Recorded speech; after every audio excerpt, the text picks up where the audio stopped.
തിരക്കിട്ട ശുശ്രൂഷകൾക്കൊടുവിൽ യേശു കർത്താവ് ഒലിവ് മലയ്ക്ക് പുറപ്പെട്ടു പോയി.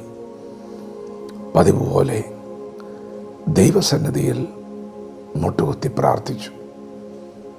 അതിനെ തുടർന്ന് അടുത്ത ദിവസം രാവിലെ അതികാലത്ത് എഴുന്നേറ്റ് വീണ്ടും പ്രാർത്ഥിച്ചു. ശുശ്രൂഷ ആരംഭിക്കുകയാണ്. പുതിയൊരു പ്രഭാതത്തിൽ യേശു കർത്താവ് പള്ളിയിൽ പോയി ഉപദേശിക്കുവാൻ തുടങ്ങി. യേശു ഇങ്ങനെ ഒരു മലയ്ക്ക് പോവുകയും പ്രാർത്ഥിക്കുകയും അതികാലത്ത് എഴുന്നേറ്റ് പ്രാർത്ഥിക്കുകയും ഉപദേശിക്കുകയൊക്കെ ചെയ്യുന്ന സാഹചര്യം നാം തിരുവെഴുത്തിൽ ഒന്ന് വിശദമായി പഠിച്ചാൽ യേശുവിനെ കൊന്നുകളയുവാൻ ഒരു കൂട്ടം ആളുകൾ എഴുന്നേറ്റിരിക്കുകയാണ്. യേശുവിൻ്റെ പ്രസംഗത്തിൽ ചിലർ പറയുന്നു ഇവൻ നല്ലവനാണ്, ചിലർ പറയുന്നു ഇവൻ വഞ്ചകനാണ്. അങ്ങനെ രണ്ടഭിപ്രായക്കാരുടെ ഇടയിൽ യേശു പിന്നെയും ഉപദേശിക്കുന്നു. അങ്ങനെ ഉപദേശിച്ചു കൊണ്ടിരുന്നപ്പോൾ ഞാൻ ലോകത്തിൻ്റെ വെളിച്ചമാകുന്നു എന്ന് യേശു പറഞ്ഞു. പ്രസംഗം വീണ്ടും തുടങ്ങുകയാണ്. അങ്ങനെ പറഞ്ഞു തുടങ്ങിയപ്പോൾ പെട്ടെന്ന് ഒരാൾ എഴുന്നേറ്റ് പറഞ്ഞു, നീ പറയുന്നൊന്നും ശരിയല്ല, ഇത് സത്യമല്ല. പ്രിയപ്പെട്ടവരെ, നമ്മുടെ കർത്താവായ യേശു ലോകത്തിൻ്റെ വെളിച്ചമാണ്. അതുകൊണ്ടാണ് നമ്മൾ വിടുവിക്കപ്പെട്ടത്. എന്നാൽ യേശു കർത്താവിൻ്റെ ശുശ്രൂഷയിൽ ശക്തമായ വെല്ലുവിളികളുണ്ടായിരുന്നു. ഒരു വാക്ക് പറഞ്ഞ് അവസാനിപ്പിക്കുന്നതിന് മുൻപ് തന്നെ പ്രസംഗം കേൾക്കുന്നവർ എഴുന്നേറ്റ് തർക്കിക്കുകയാണ്. നമ്മുടെ കർത്താവ് ശുശ്രൂഷിച്ച പ്ലാറ്റ്ഫോം നാം പഠിക്കണം.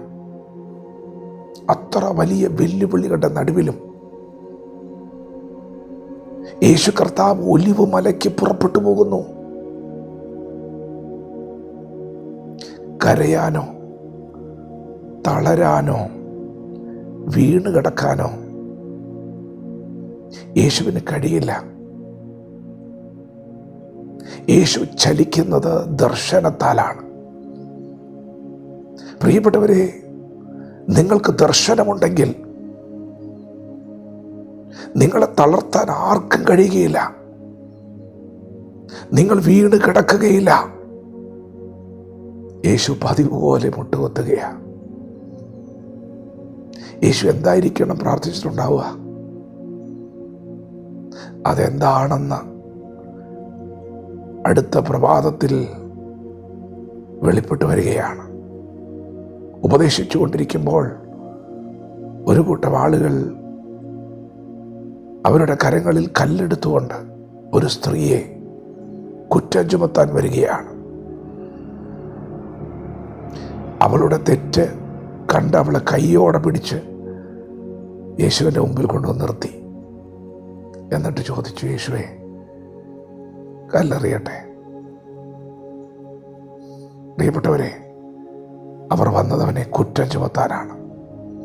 പുതിയ തന്ത്രങ്ങൾ.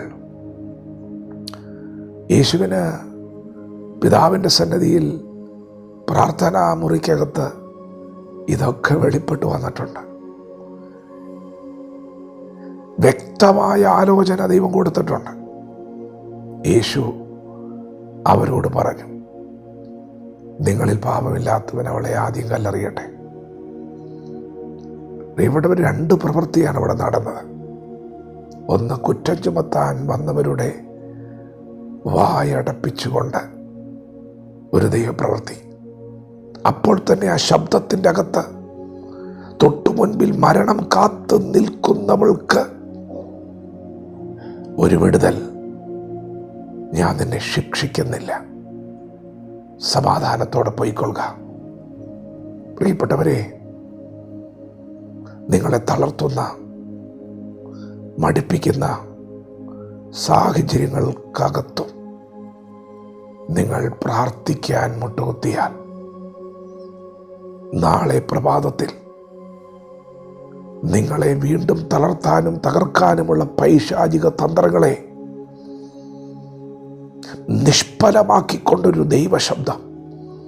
അപ്പോൾ തന്നെ പ്രതീക്ഷ അസ്തമിച്ച് കിടക്കുന്ന ചില വ്യക്തികളെ, ഇരുട്ടിൻ്റെ അധികാരത്തിൽ കിടക്കുന്ന ചിലരെ തീയിൽ നിന്ന് വലിച്ചെടുക്കുവാനുള്ളൊരു അഭിഷേകവും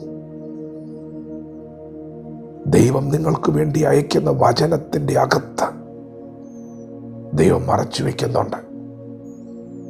പ്രാർത്ഥിക്കുവാൻ മുട്ടുകുത്തുക, തളരരുത്, ദർശനത്തോടെ മുന്നേറുക. നിങ്ങൾക്കൊരു ശുശ്രൂഷയുണ്ട്, നിങ്ങൾക്ക് ദൂരയാത്രയുണ്ട്. അതെ, ദൈവം നിങ്ങളെ ഉപയോഗിക്കും, നിശ്ചയമായി ഉപയോഗിക്കും. പ്രാർത്ഥിക്കുന്നവനെ ദൈവം ഉപയോഗിക്കും. ദൈവശബ്ദത്തിനായി കാതോർക്കുന്നവനെ ദൈവം ഉപയോഗിക്കും. വചനത്തോട് പ്രതികരിക്കാം. ദൈവം നമ്മെ ഓരോരുത്തരും ഈ പകൽ അനുഗ്രഹിക്കുമാറാകട്ടെ. ആമേൻ.